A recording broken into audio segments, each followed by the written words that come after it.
So if there's ever a time when this is maybe a little glitchy or it's a little slow, you can perform a factory reset. Simply turn the machine off, okay? Turn the machine back on, and you're gonna notice, if you tap the screen, you're gonna notice in the bottom left corner, there's a little gear that pops up. Go ahead and hit that quickly, boom, and now we get to this screen.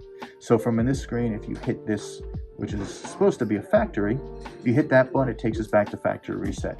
You can also control different factors as far as the volume, the contrast or the brightness of the screen, and even how long the light stays on after you take your foot off the pedal.